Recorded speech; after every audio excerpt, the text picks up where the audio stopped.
It always works, not because it tricks her, because it fixes you first. You read that title and expected a shortcut. You expected a move. You expected a line that solves everything. What you did not expect was a promise about who you will become. You want someone to choose you. You want desire to come toward you. You want to stop chasing. You want your dignity back. You have sent messages at midnight. You have explained yourself until your throat hurts. You have tried to be everything at once. You have laughed louder than you felt. You have swallowed pride to keep the conversation alive. You have watched her laugh at someone else. You have felt your worth shrink in the glow of your phone. You have told yourself the story that if you just try harder, she will stay. That story eats you alive. It steals your peace. It pushes your heart into bargaining. You will trade calm for attention. You will trade presence for approval. This video will hand you a different story. It will give you one steady method. It will show you how to create real pull without losing yourself. It will not teach manipulation as cruelty. It will teach restraint as clarity.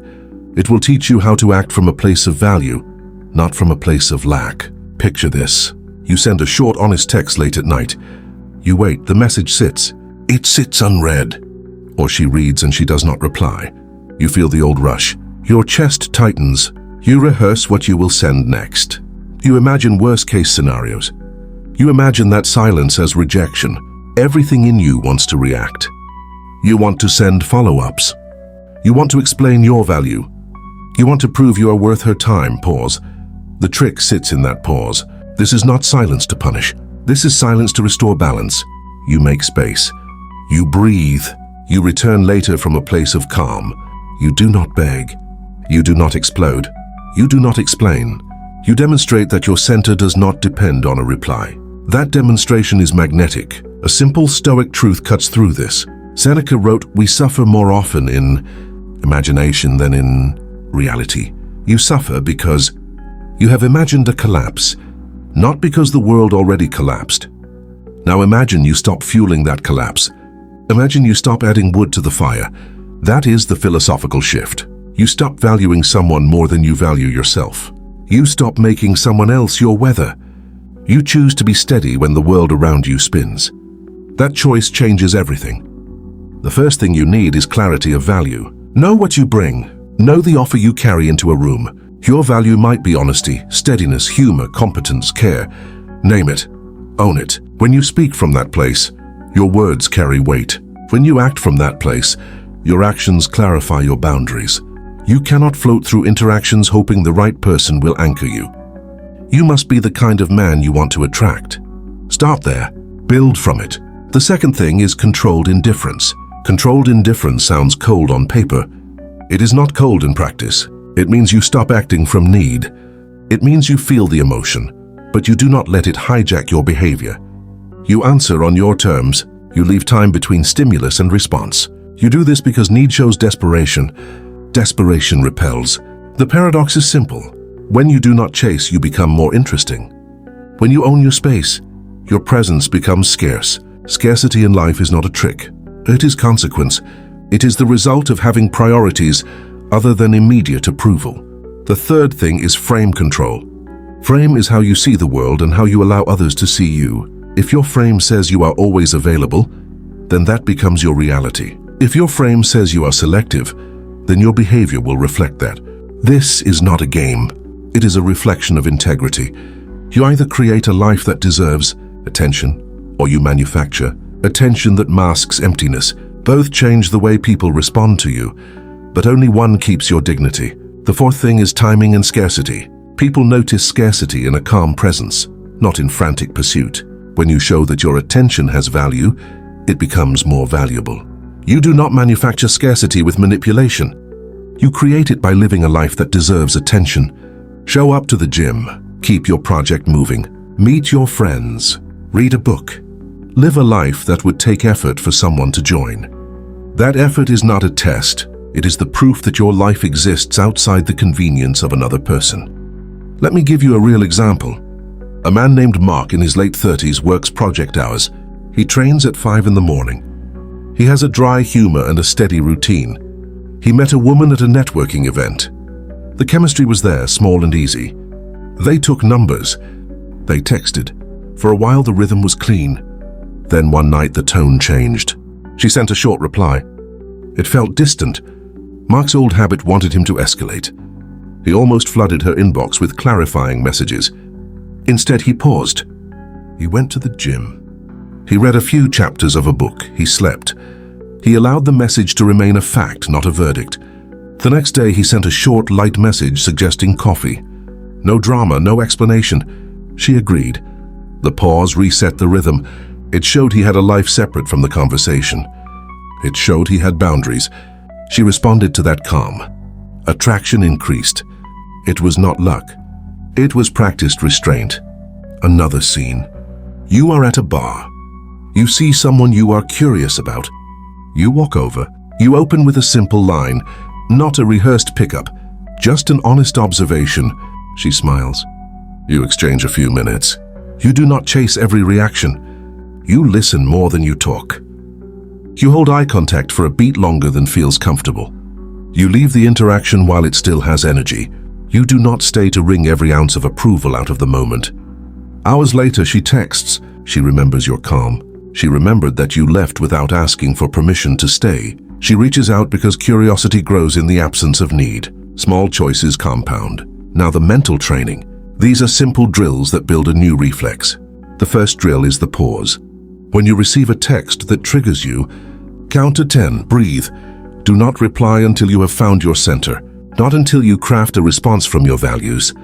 Not until you know you are not trying to get attention for relief. Do this for a week. Track how often the pause saves you from a regret message. The second drill is the 24-hour detach. Pick one situation each week. It could be a budding connection or a small conflict. Do nothing for 24 hours. Use the time to observe your feeling, not to act on it. Write down what you noticed. Did the urge pass? Did the situation change? Often it will. Time clarifies motives. The third drill is life-proof.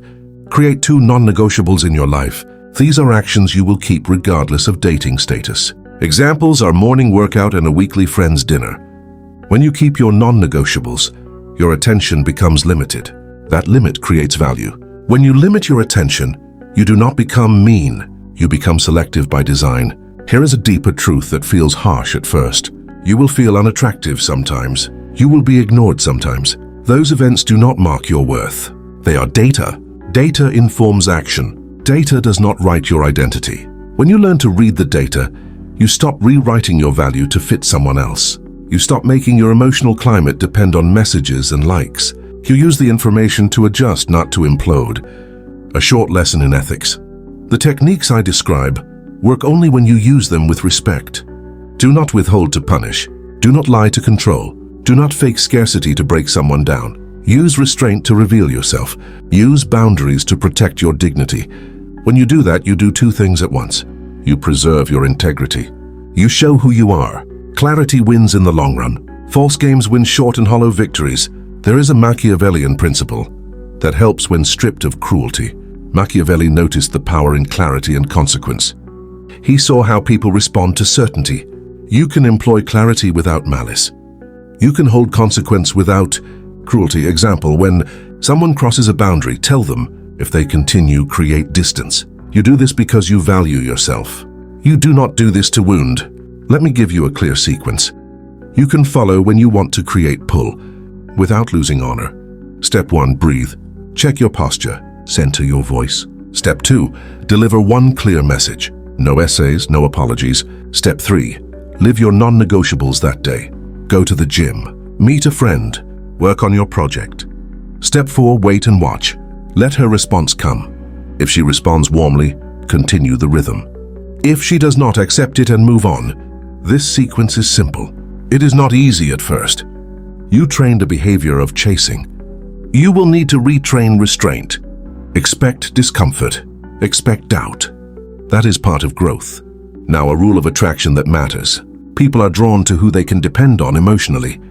That does not mean you are always emotionally flat. It means you respond with steadiness when chaos appears. Someone who can be relied on becomes the center of a small orbit. You want to be a center. Centers draw in movement. Centers hold their place. Practice being steady. Practice showing up when others storm. Practice the small acts that build trust in minutes and in months. Projection control matters too. When you imagine the worst, you create tension. When you imagine the best, you can become careless. Anchor your imagination in neutral facts. She read, she did not reply. Fact. She might be busy. Fact. You added an explanation at 2. The affect. From facts, decide your action. Do not invent stories. This reduces drama. This increases clarity. A practical moment. You see her social post with someone else. Your mind supplies a story. You infer romance. You write a frantic message to clarify. Instead, ask these 3 short questions. What is the fact? What is my intention? What outcome do I prefer? Your intention should not be to erase fear.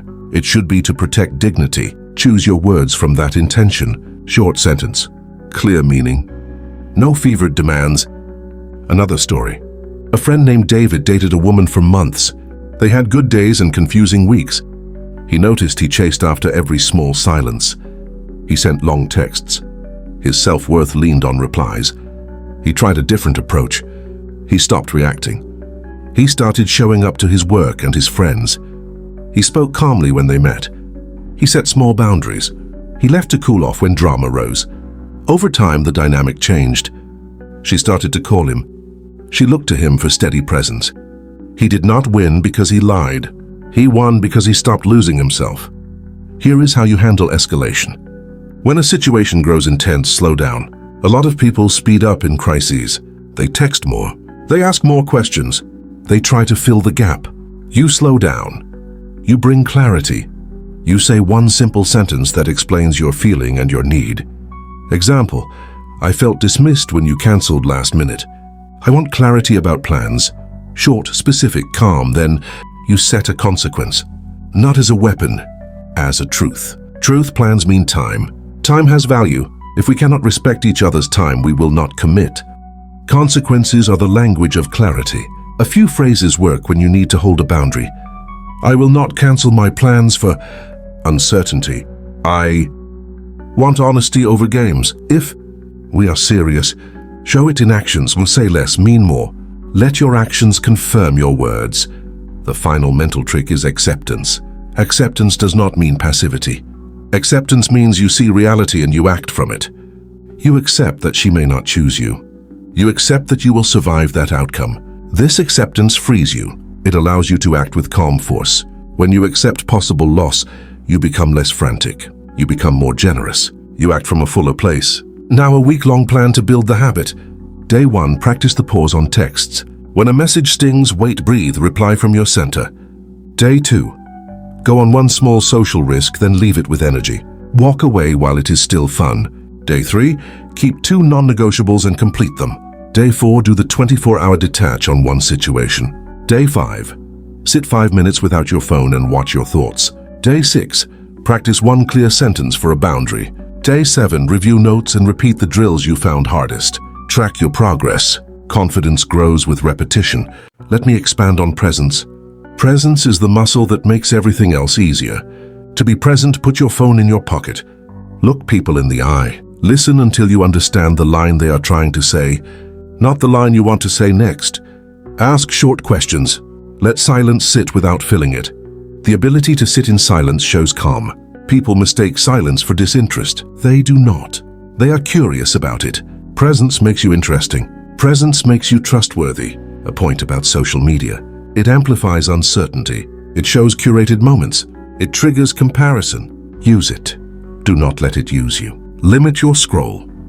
When you notice a spike of anxiety after looking, shut the app down and do something physical. Walk, breathe, move. Your best relationships come from presence, not performance.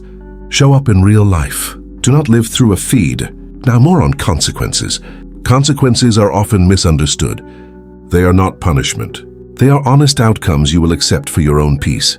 If someone repeatedly cancels, your consequence might be to stop rearranging your life for them. If someone plays games, your consequence might be to stop answering on demand.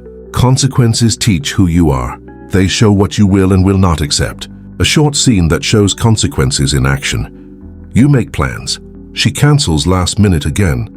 You say, I understand. I cannot keep rearranging my plans for uncertainty. Let me know when you can commit. You do not yell. You do not plead.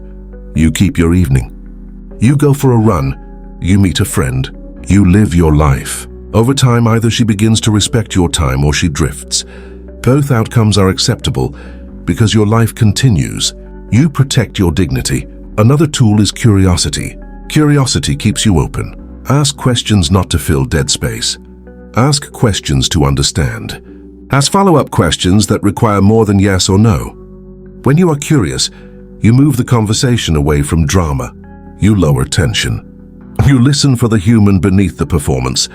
Here is a short list of behaviors to stop today. Do not over-explain. Do not justify feelings in long messages.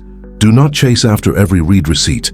Do not cancel your non-negotiables for uncertainty. Do not manufacture drama for connection. Stop these things and watch how your interactions change. Simplicity breeds clarity. Now speak of authenticity. Authenticity is not always pretty. It is not polished. It is real. It includes flaws. It includes boundaries. When you act authentically, you attract people who fit the life you lead. You repel people who want a performance. That is a win. You do not need to be liked by everybody. You need to be true to who you are. A practical script for a text when you want to preserve dignity. Keep it short. Keep it grounded. Example line: I enjoyed tonight. I have plans tomorrow. If you want to meet again, let me know. This shows interest. It does not beg. It creates rhythm. It leaves the ball in shared space without hungering for approval. Now another real-life example that is more public. You see her tagged in photos with someone else. You feel a flash of anger. You want to confront. Instead, you ask yourself, what is the fact? She posted a photo. Fact, what is my intention? To protect myself from jealousy. What outcome do I prefer? Clarity or calm? You choose calm. You write a short message. Hey, hope you had a good weekend. If you want to chat, I am here. You do not demand explanation. You do not interrogate. You protect your peace. You move on. The outcome often reveals itself without your interference. A deeper truth about attraction. Attraction follows value and safety. Value attracts interest. Safety invites closeness. You want to be both valuable and safe. Value comes from competence and presence. Safety comes from steadiness and honesty. Work on both. Train a skill. Show reliability. Keep appointments. These small actions compound into a reputation. Reputation draws people. Reputation holds them. Let's talk about fear. Fear is the voice that demands immediate action. It is the voice that says, if you do not act now, you will be lost. Fear motivates short-term grabs. Long-term results require a different voice. The voice of discipline. The voice of patience. The voice of steady effort. You must learn to hear fear and not obey it. Hear it, thank it. Do what you would do if you were calm. That command is powerful. Now a short guided exercise for presence. Close your eyes. Take 3 long breaths. Feel the weight in your feet. Notice the tension in your shoulders. Drop your shoulders. Breathe again. Think of one plan you will keep today, no matter what. It could be a workout or a call with a friend. Commit to it. That commitment anchors you. Reopen your eyes. The world looks different when you keep a promise to yourself. A final reflection on love and dignity. Love is not a transaction. Love does not require you to demolish yourself. Real love requires choice. Choose. Let your choices reflect who you want to be. Do not accept crumbs of attention and call it feeding your soul. Do not confuse noise for intimacy. Build a life that calls people into it. When people come, let them come to something real. Try one drill for a week. Tell me which one in the comments. Share a moment when silence taught you more than words. Keep it short. Keep it honest. If this message helped you steady your spine, like the video. Subscribe if you want more lessons like this. We will build a life that does not fold when someone says no. We will train restraint. We will keep our dignity. We will act with clarity and with respect. This is Stoic truth, where silence becomes strength